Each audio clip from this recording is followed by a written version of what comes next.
Welcome back to the Super Not Funny Show reviews.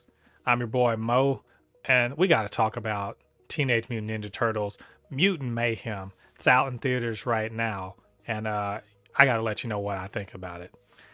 Before we get into that review, though, get down there, hit like on this video. You know what? I'm an OG Ninja Turtles fan. I've fallen off in the later years because I'm a grown up and I don't necessarily watch Nickelodeon cartoons or anything, but I was there for the OG back in the 80s, there for the original movies back in the 90s, and I played some video games. I watched the Michael Bay, the first one, the Michael Bay one. I liked the Ninja Turtles. I had the action figures, read some comics, all that good stuff.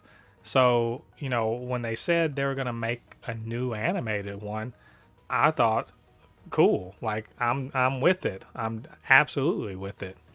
Saw the trailer. It looked pretty damn awesome. It had a cool art style, it definitely very stylized.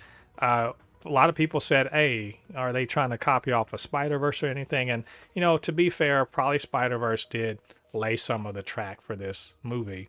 But I will also say that making that comparison is lazy as hell.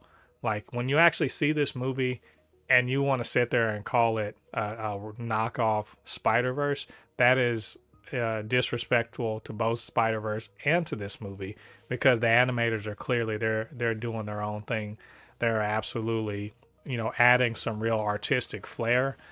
If I say anything about the animation of this movie, it looks like it could be stop motion just by the lighting and the way everything kind of moves.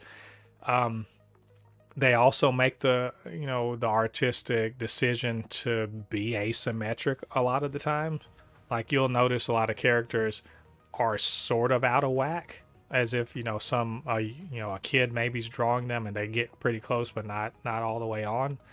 Straight lines are kind of against the rules in this whole movie. Perfect circles are kind of against the rules in this whole movie.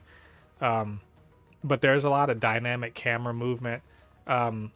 It's very, sometimes frenetic. It's very stylized. There are action sequences that I absolutely see, like, oh, these people, they've seen a good number of like Chinese action flicks, a lot of anime, a lot of modern filmmaking techniques are on display here. I think that as far as the flair on here, there's plenty of like scribbles and doodles and just like a lot of visual signature flair to make this movie look right. This musically, this movie's great. It's great in terms of its voice acting. I think the direction is like just top notch. Hell, and the writing. Obviously, you want to know if this is a good movie to watch. Yes, it is. It's got a great story. I mean, it manages to retell the origin of the Turtles without making it boring. Its take on the Turtles' origin is unique enough that even though the primary beats of it, it doesn't read as stale or just like retread. It's not like Batman you've seen a million times or Spider-Man. It's a take on it that introduces some background characters, some shadowy characters that have sort of led the Turtles to where they are. It does. I'll have to say, if you like the original cartoon, it ditches the whole idea of basically a samurai rat or whatever like that. So sort of ditches that. But instead it's, basically a rat man that learn, instead of a rat learning karate from or ninjutsu from his master, instead it's just a rat that just decides to learn ninja stuff to protect him and the Turtles from humans.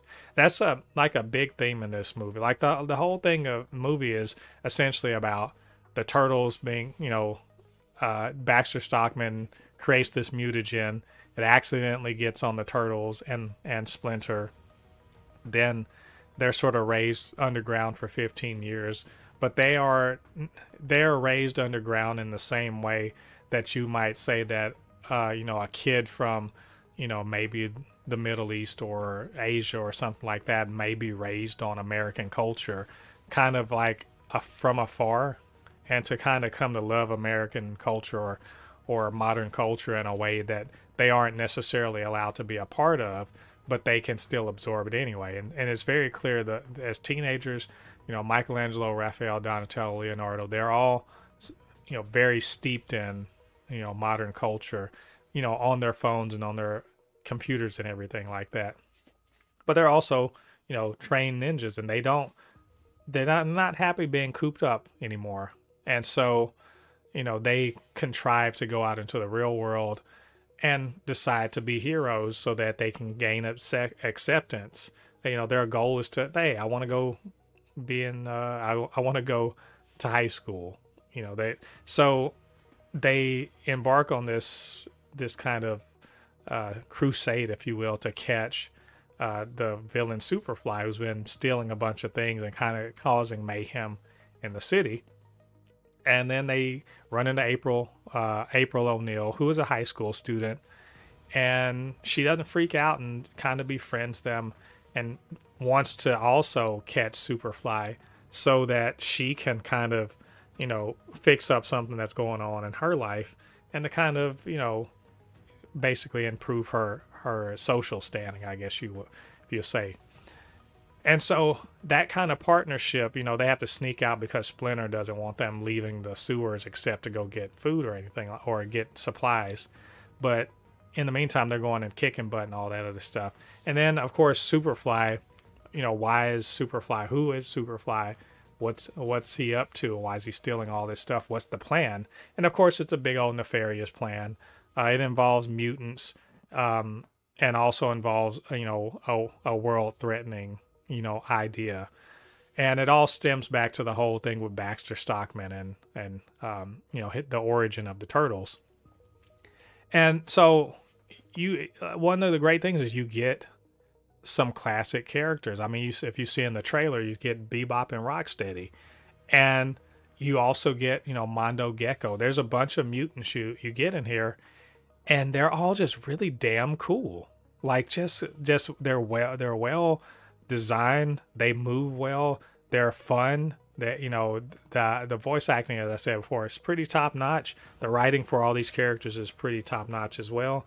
And so and shout out to Ice Cube as Superfly. He is ridiculously good. Like funny in all the right parts, menacing in all the right parts, megalomaniacal, just like everything you want from a villain character. He's that. He pulls it all out. He's even sympathetic in some parts. Like you understand why he's doing what he's doing. It's it still sucks, but you get it. He's not just a two-dimensional villain, but in fact he's got reasons for why he wants to sort of like destroy the world. And so because he is, he does have good reasons, but not not reasons that would rise to the level of destroying the world. You sort of see where this all goes, where the Turtles are like, yeah, and then till they're like, wait a minute, you're gonna screw everything up, and they have to kind of oppose him. But he's also hugely menacing, physically, and so it really does come down to them being a team. I also want to shout out Ayo Edebiri as April. There's a lot of shit talking about her, the character, being black and not looking like in the cartoon and all. It's stupid. It's foolishness. Just trust me, as a character, she's really good. She's not popular. She's not any of that stuff. She's just trying to undo a mistake in her past. But also, she's extremely open-minded. She's very, she's very much like a person that, she acknowledges, I'm not a normal person. Other people won't accept you. But she still, works with the Turtles and like becomes their friends and ultimately is not just a friend, but a person who is extremely, instrumental in helping them be the heroes they want to be. And she stands in the pocket. I really like that. That, you know, in the cartoon she often does that. So seeing her being able to get in the mix is also pretty cool. You got plenty of other, people in there. You know, Seth Rogen and John Cena are Rocksteady, and Bebop, Paul Rudd's Mondo Gecko. I think Post Malone is in there. There's just a lot of people. Let's just say that a lot of people in here. You got Giancarlo Esposito doing cool stuff, and at the end of it all, there's just it ends in honestly one of the coolest action sequences you're probably going to see all year. Like I saw a really cool thing in The Flash. There's a big old big fight scene, a big turtle power scene, and that's like so well choreographed. Like I'm kind of in awe of not just the direction, but who wrote the scenes. Like that the final 10-15 minutes is just a big action set piece, and I'm just kind of stunned at the choreographing of that scene, of setting up so many parts to that scene to kind of make it come together to have this final fight against the villain. And there's just so much satisfying in it. I'm not kidding, just grinning for 10 straight minutes as cool stuff after cool stuff, just one after the other. It's like watching the best domino setup just fall over, and you see all this cool stuff that just like unveils as the action unfolds from one part. The beginning of that sequence. There's a giant thing and it's rampaging, and like just all these people and all these characters have to come together to sort of stop it. Just such cool stuff. I could keep going on. I could praise this movie so much. I think it's absolutely great.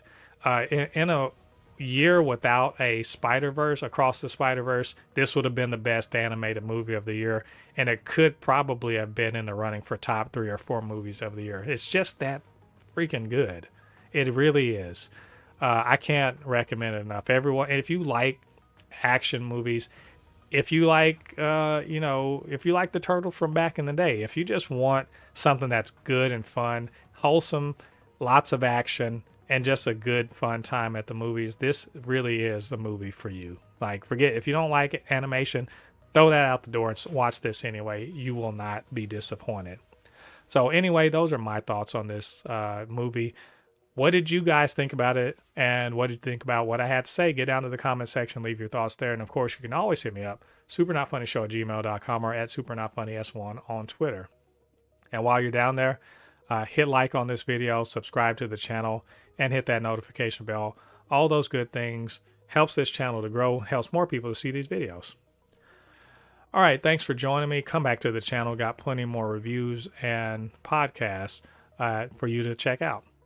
Until then, I've been Mo, your commentator extraordinaire on all things pop culture, and I'll see you guys on the other side of the thread. Peace.